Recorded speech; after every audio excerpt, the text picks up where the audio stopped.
بسم اللہ الرحمن الرحیم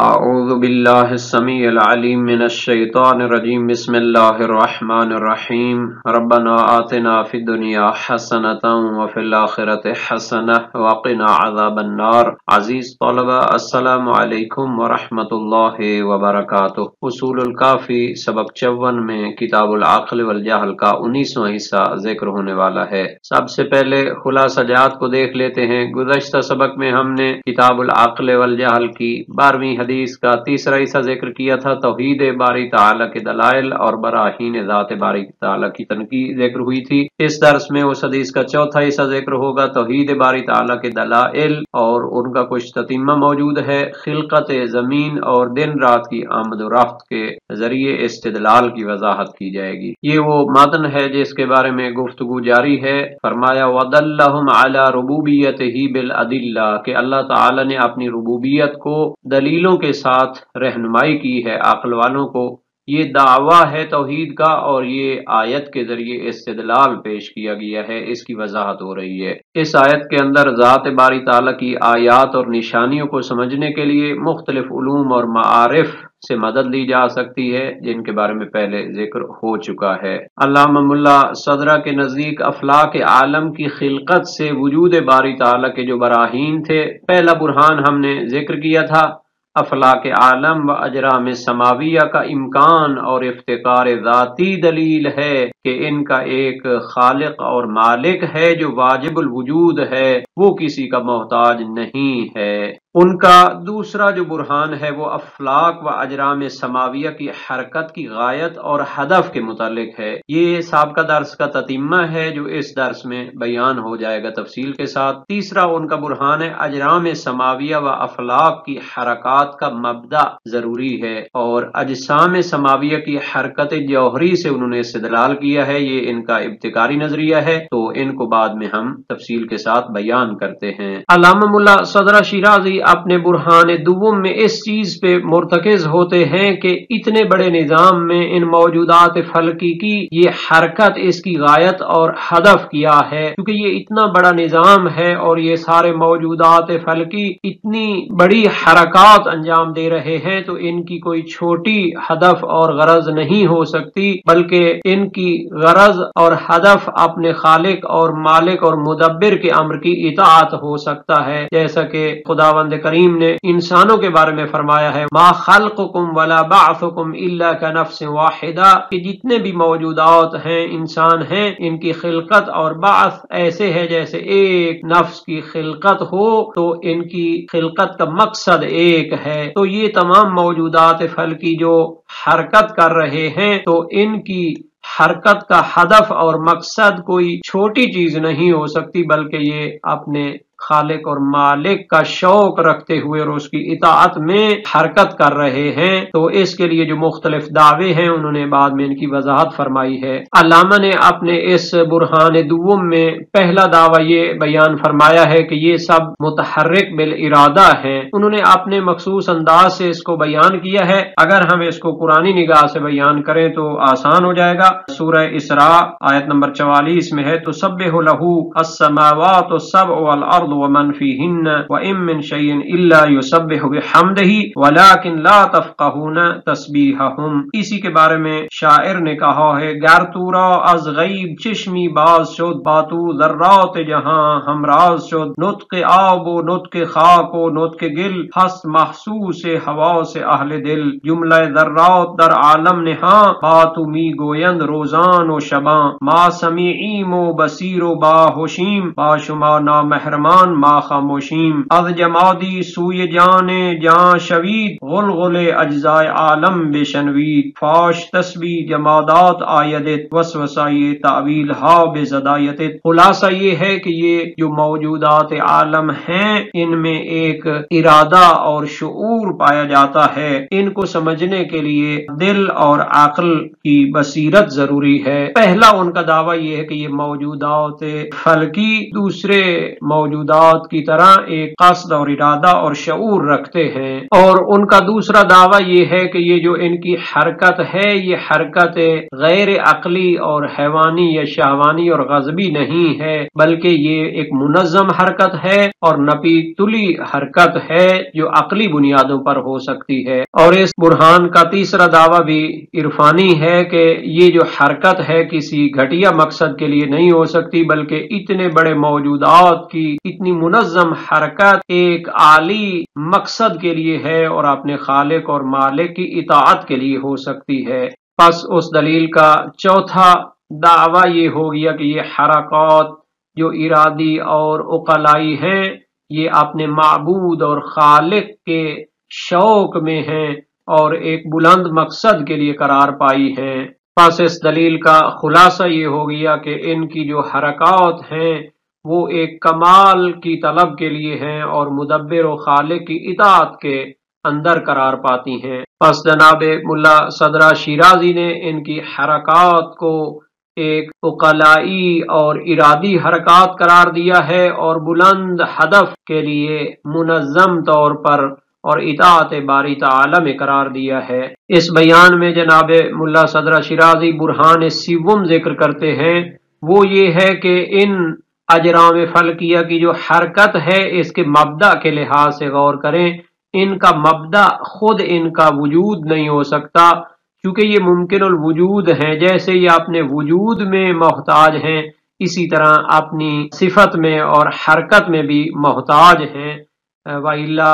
دور و تسلسل لازم آئے گا، تو پس ان کا موجد حرکت اور مدبر وہ خدا تعالی کی ذات ہے۔ اگرچہ کہ ان اجرام سماویہ کی جو حرکت ہے وہ دائمی ہے اور ظاہر ہے کہ اس نظام میں اس کا ہونا ضروری ہے، لیکن اس کا یہ مطلب نہیں کہ یہ ان کی ذاتی ہے اور اس کا فاعل وہ خود ہیں، بلکہ اس کا فاعل ذات باری تعالی ہے۔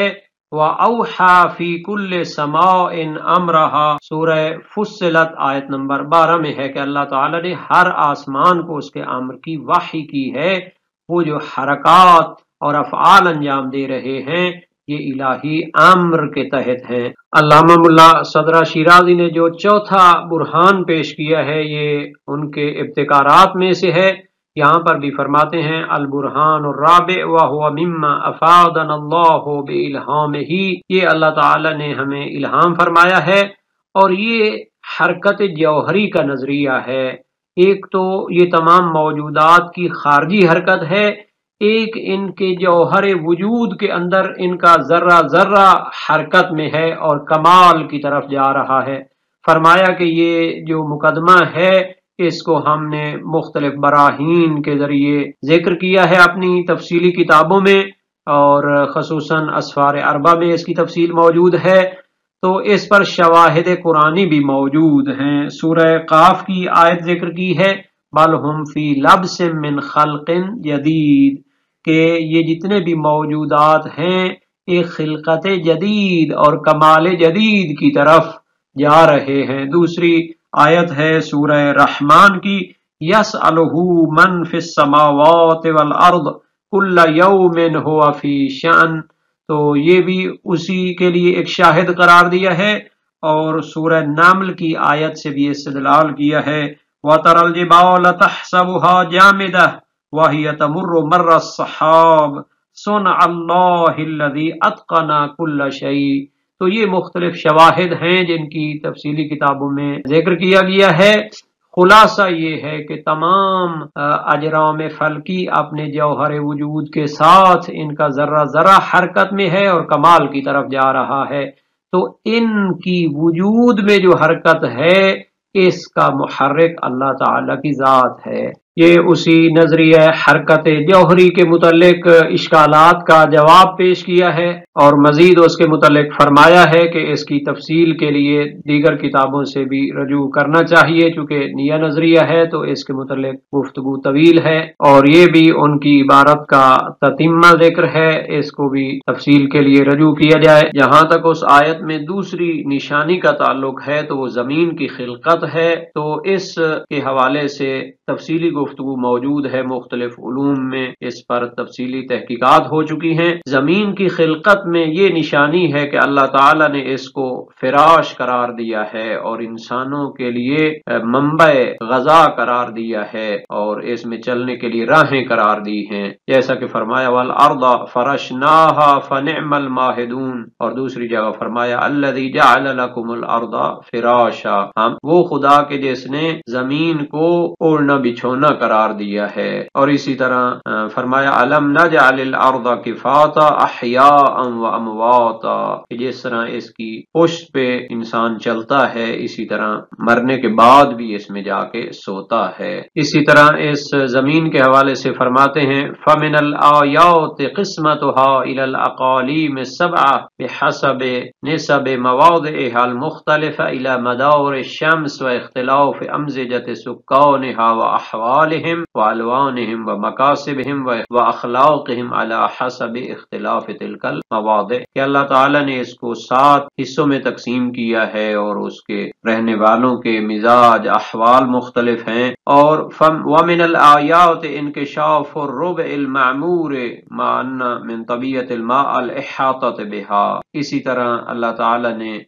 زمین میں پانی بھی قرار دیا ہے اور رہنے کی جگہ بھی قرار دی ہے، تو یہ بھی انسان کے لیے نعمت شمار ہوتی ہے۔ نیز علامہ ملا صدرہ شیرازی نے فرمایا ہے کہ زمین کی خلقت کے اندر جو اللہ تعالیٰ کے وجود اور اس کے آثار حکمت کے آیات و شواہد بے شمار ہیں، ایک چیز پر زیادہ ارتکاز فرماتے ہیں کہ کسی بھی جسم کے وجود کی علت ممکن نہیں ہے کہ کوئی دوسرا جسم یا عرض ہو، بلکہ وہ ایک امر اجل اور ارفع کے لیے ہوتی ہے، یعنی اس کے وجود کی علت ایک وجود برتر ہو سکتا ہے اور وہ اللہ تعالی کی ذات ہے، جیسا کہ پہلے آسمانوں کے بارے میں بھی عرض ہوا تھا کہ ان کی حرکات کی غرض انہوں نے غرض اعلیٰ قرار دیا تھا، اس کی ہدف کو ذات باری تعالی کی طرف اور کمال کی طرف حرکت قرار دی تھی۔ اسی طرح انہوں نے زمین کی شکل و صورت قروی ہونے کے حوالے سے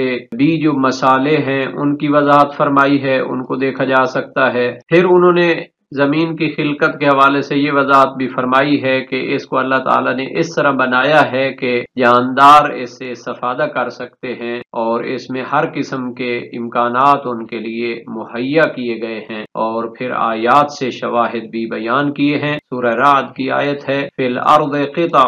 متجاورات ومن الجبال جدد بیض وحمر مختلف الوانها وغرابیب سود، اور اس میں نباتات پائی جاتی ہیں، اسی کو بیان کیا ہے والارض ذات الصدع سورہ طارق میں، اور اس کے اوپر اللہ تعالی نے باران رحمت فرمائی ہے، پانی نازل فرمایا ہے وانزلنا من السماء ماء بقدر فاسکناہ فی الارض سورہ مومنون میں یہ فرمایا ہے، اور اس کے اوپر چشمے اور نہریں جاری کی ہیں والارض مددناہا، اور اس کے اوپر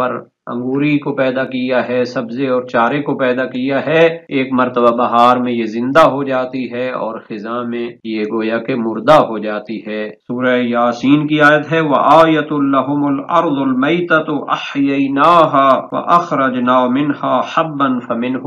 يَأْكُلُونَ وَجَعَلْنَا فِيهَا جَنَّاتٍ مِّن نَخِيلٍ وَأَعْنَابٍ وَفَجَّرْنَا فِيهَا مِنَ الْعُيُونِ لِيَأْكُلُوا مِن ثَمَرِهِ سورہ یاسین آیت 33 اور 34 میں ہے کہ ہم نے اس مردہ زمین کو زندہ فرمایا اور اس سے مختلف قسم کے اناج پیدا کیے جن سے وہ لوگ کھاتے ہیں، اور اس میں ہم نے باغات پیدا کیے کھجوروں کے اور انگوروں کے، اور اس سے چشمے پیدا کیے ہیں۔ اور اسی طرح سورہ قاف میں بھی فرمایا وَأَنبَتْنَا فِيهَا مِن كُلِّ زَوْجٍ بَهِيجٍ، اسی طرح زمین کے اندر اللہ تعالی نے انسانوں کی ضروریات اور جانوروں کی ضروریات کی تمام چیزیں مہیا فرمائی ہیں۔ فرمایا کلوا وارعوا انعامکم، خود بھی اس میں جو غذا کے منابع ہیں ان سے استفادہ کرو، اپنے چوپایوں کو بھی چراؤ اس میں۔ اسی طرح کھانا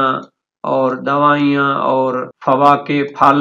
اور اس سے مختلف نباتات سے جو کپڑے بنتے ہیں یہ ساری چیزیں اللہ تعالیٰ نے انسان کے لیے مہیا فرمائی ہیں۔ اس میں پتھر ہیں مختلف قسم کے، کچھ سے زیب و زینت حاصل ہوتی ہے، کچھ کو تعمیر کے لیے استفادہ کیا جاتا ہے، کچھ سے دوسرے استفادے ہوتے ہیں، اور یہ بھی بہت بڑی مصالح ہیں انسان کے لیے، اور ان میں آیات ہیں۔ نیز فرماتے ہیں کہ عرفاء نے جو مشاہدات فرمائے ہیں، ایسی آیات خفیہ موجود ہیں کہ یہ زمین باقی مخلوقات الہی کی طرح ذات شعور و نطق و ذکر و تسبیح رکھتی ہے، اور اس کا جوہر شریف عقلی اور نورانی ہے، جیسا کہ آیت میں اشارہ فرمایا گیا وَأَشْرَقَتِ الْأَرْضُ بِنُورِ رَبِّهَا، کہ یہ زمین اپنے رب کے نور سے منور ہو جاتی ہے اور اس کی نشأت تبدیل ہوگی، جیسا کہ سورہ ابراہیم میں فرمایا یوم تبدل الارض غیر الارض والسماوات